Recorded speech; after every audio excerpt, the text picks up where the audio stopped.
Assalomu alaykum, hurmatli talabalar. Bugungi onlayn darsimiz bu tuproqlarni, ya'ni tuproq kesmalaridan olingan namunalarni laboratoriya tahlillariga tayyorlash mavzusi bo'yicha bu amaliy mashg'ulotimizni onlayn tarzda o'tamiz. Demak, tuproq kesmasi olish tartibi, tuproq kesmasidan namunalar olish tartibi haqida biz o'tgan darsimizda to'xtalib o'tdik. Endi bugungi darsimiz aynan shu tuproqlarni analizga tayyorlash haqida to'xtalib o'tamiz. Demak, avvalambor tuproq kesmasi olingandan keyin tuproqni laboratoriyaga olib kelib, namunalarni laboratoriya sharoitida yoki salqin, shamoldan pana, har xil gaz yo suv bug'laridan uzoq bo'lgan joyda, ya'ni u sharoit toza sharoitda 2-3 kun davomida quritish zarurdir, ya'ni xona haroratida. Quritilgandan so'ng tuproq namunalarini ichidagi o'simlik qoldiqlari, ildizlari va boshqa qo'shimchalardan tuproq namunasini tozalab olishimiz kerak. Ya'ni mana shu holatlardan tuproqni, agarda tuproqda ildizlar qoldiqlari yoki boshqa qo'shimchalar bo'lsa, uni tozalab olishimiz zarur. Namuna olingan tuproq yaxshi quritilgandan keyin havo haroratida, xona haroratida uni chinni sovunchada yog'och yoki rezina tayoqcha yordamida asta-sekinlik bilan kesakchalarga maydalashdan ish boshlanadi. Unda mexanik zarrachalar parchalanib ketmasligiga ahamiyat berishimiz zarur. Endi mana shu ish amalga oshirilgandan keyin tahlil uchun kerakli miqdorda tuproq namunasidan tayyor probalar olishimiz zarurdir. Buning uchun tuproq brezent yoki toza oq qog'oz ustida yoyilib, yirik kesakchalar qo'l bilan maydalanadi. Tahlilda o'rtacha tuproq namunasini olishimiz uchun brezentdagi yoki qog'ozdagi tuproqni yaxshilab aralashtirib yoki qo'l yoki lineyka bilan asta-sekinlik bilan yassilanishni amalga, ya'ni tekislashni amalga oshirishimiz kerak. Endi keyin bir tekis yupqa qilib uni yoyib, u bilan bir necha katakchalarga ajratib olamiz. Endi katakchalarning har biri o'z-o'zidan tuproq olinib, ularni umumiy massasini o'lchash uchun o'ziga yarasha talablari bor. Ya'ni ularni umumiy massasi 300 grammdan 600 grammgacha yetishi zarur.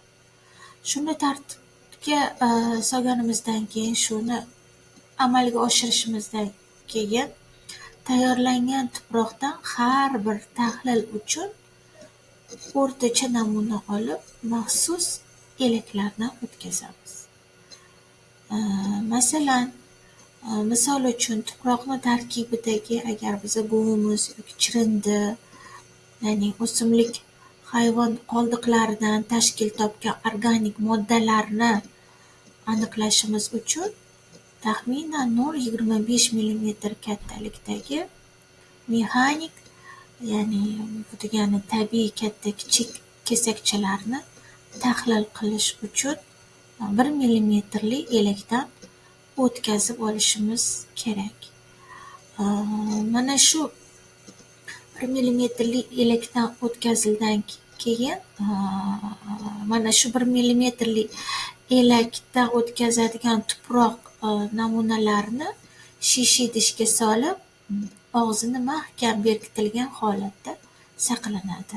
Bunday idishlarda saqlanadigan tuproqlarning tarkibi, ularni xususiyatlari uzoq vaqtgacha shunda o'zgarmaydi.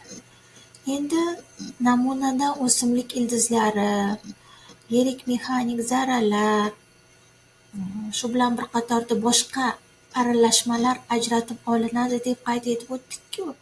Mana shunda ajratib olingan aralashmalar namuna olish uchun olingan tuproq massasiga nisbatan foizini aniqlab olishimiz zarur. Unda o'zini formulasidan foydalanib, ya'ni namuna olinadigan tuproq massasi, namuna olingan tuproqni ichidagi qo'shilma va foizga o'tkazish koeffitsentlari orqali uning formulasidan foydalangan holda hisoblab olish zarurdir. Masalan, tahlil uchun olingan 1000 gramm, ya'ni 100% tuproqda 25 milligramm mexanik zarrachalar, 10 gramm o'simlik ildizlari va 5 gramm boshqa qo'shimchalar bo'lsa, ular namunaga nisbatan foizlarni tashkil qilishi mumkin.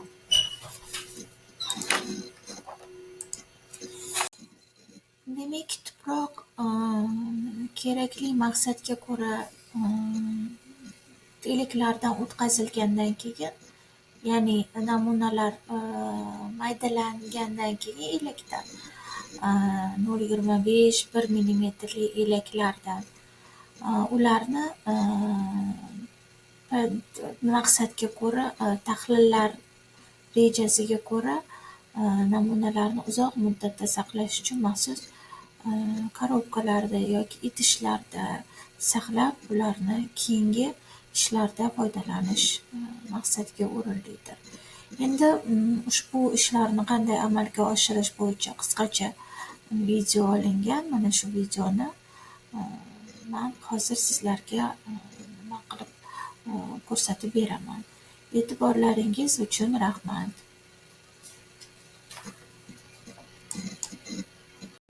Daladan tuproq namunalarini olish dalada amalga oshiriladi. Buni maqsadiga ko'ra ikkiga bo'linadi. Asosiy ish maqsadiga ko'ra odatiy tuproq olish namunalari bor va maxsus tuproq olish namunalari bor. Ish maqsadiga qarab, masalan, laboratoriya tadqiqotlarini olib borish bo'yicha, masalan, fizik ko'rsatkichlarni aniqlash mumkin, biologik ko'rsatkichlarni aniqlash mumkin, kimyoviy ko'rsatkichlarni aniqlash mumkin, ekologik ko'rsatkichlarni ham aniqlash mumkin. Va bularning maqsadiga ko'ra tuproq namunalarini xalqaro faolda va USda va UCC GOSTlari bo'yicha maxsus uslublari bor hisoblanadi. Biz bitta to'xtalib o'taman. Переименовал USSS, yana xalqaro keyingi mavzumizda как раз tuproq tasnifi deganda, tuproqni tasniflash uchun, klassifikatsiyasi uchun har xil tasnifiy nimalar bor, tuzilmalar bor. Ulardan biri VBR nimasi, keyin FAO tomonidan ishlab chiqilgan Dokuchayev klassik tasnifi. Shunga shu haqida to'xtalib o'tdilar. Biz hozir masalan O'zbekiston hududiga moslashgan, ya'ni GOSTda mega norma bo'yicha, ya'ni GOSTda bizga maqbul bo'lgan usullarni tanlab olamiz. Dala sharoitida boramiz, ko'zdan kechiramiz, ishimiz maqsadiga ko'ra dalaning sharoitini o'rganamiz. Ya'ni masalan, dalaga e'tibor bergan paytimizda suv ariqlari yaqin bo'lmasligi kerak, dala tipik sharoitini biz ko'zda vizual kuzatib ta'minlay olishimiz kerak. Shuga ishonchimiz komil bo'ldimi, tuproq namunasini olishimiz mumkin ekanligiga xulosaga kelishimiz kerak.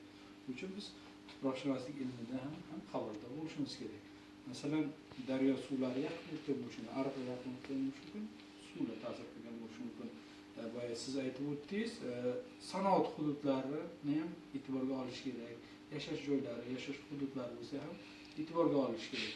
Bu yo'llardan olish maqbul hisoblanmaydi. Nimagaki, bu ta'sir ko'rsatkichlari tuproqqa ta'sir etgan bo'ladi. Bundan tashqari ish maqsadiga ko'ra asosiy an'anaviy uslub bor va maxsus uslublar deb aytdik. An'anaviy uslublar bizda oddiy, masalan, fizik ko'rsatkichlar, masalan, dars tahlillarida o'rganish uchun nima qilamiz?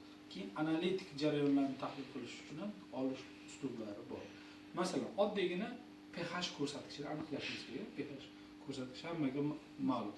Bu uchun qanday namunalar olish kerak? Bu uchun tuproq olib kelingandan keyin buni katta kichiklar agregatlarga ajratib olish kerak.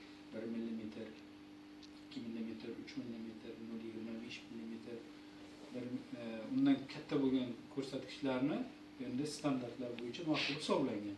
Masalan, 2 mm dan katta bo'lgan agregatlarni ajratib olib va bulardan eritma tayyorlab biz o'rganishimiz pH ko'rsatkichi uchun ma'qul hisoblanadi.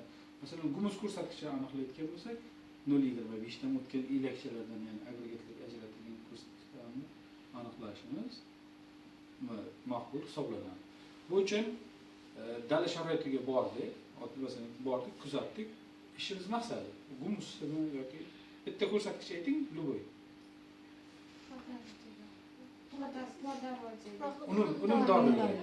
Unumdorligini baholash uchun masalan gumus ko'rsatkichini aniqlashimiz kerak. Ana endi dalaga bordik, dalamiz bir yarim so't.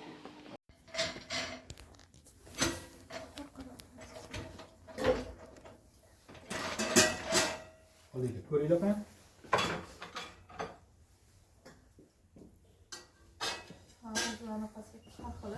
Mana o'lchamini ko'rasizmi? O'lchamini mana bitta yozilgan turibdi mana. Diametri har xil. Mana masalan bu Mana 5 bizda- mm. 0.25 Hal ko'paydimi? Minut mana m. Ana endi men bu yerda buyruq beraman. Necha minut? 1 minut. Pasta ekani. 1 minut chaqab turadi.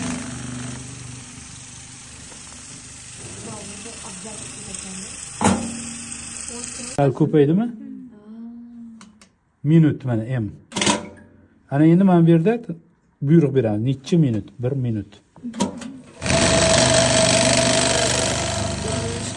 Pasta ekani. 1 minut chaqab turadi.